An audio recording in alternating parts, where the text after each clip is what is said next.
Perhaps one of the most iconic bike scenes from any movie is the scene where Steve McQueen attempts to evade the Germans by jumping his bike over a fence.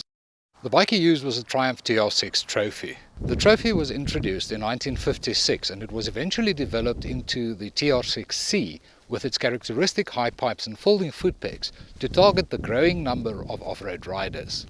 Today its spirit lives on in this bike, the Triumph Street Scrambler, a 900cc parallel twin with oodles of retro appeal.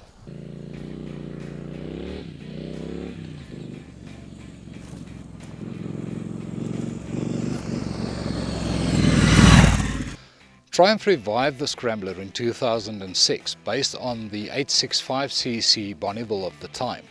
But despite the high pipes and the off-road capable tyres, it really was a street bike. For 2017, Triumph has a new version of the bike based on the 900cc Street Series, of which the Street Cup, which Brian reviewed earlier, is also a member. The Street Scrambler boasts a much stronger liquid-cooled 900cc parallel twin, with a distinctive 270-degree firing order, which it inherited from the Street Twin. The engine produces 45 kilowatts at 6,000 RPM and 82 Newton meters of torque at 2,850 RPM, but it has been retuned for stronger mid-range power.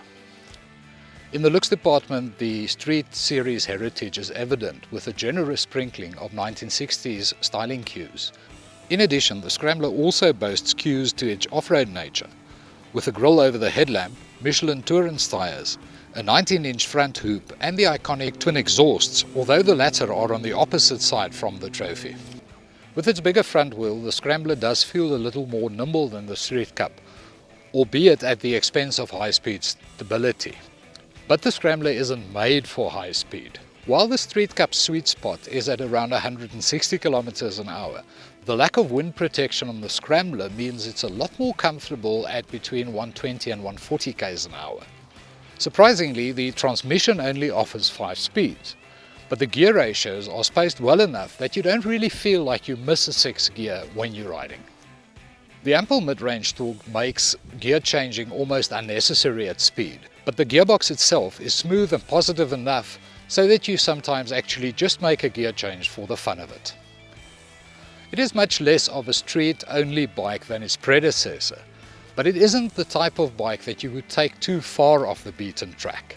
Because the suspension has a tendency to bottom out when you try anything too vigorous, jumping over fallen trees isn't the kind of thing that you would want to do with this bike.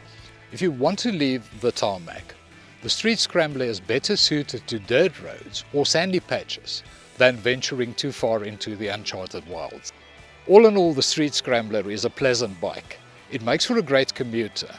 It has the kind of looks that attract attention wherever you go, and it allows you to explore beyond the city limits. Along with its siblings in the Street Series, it is, in my opinion, among the best of the current batch of retro motorcycles.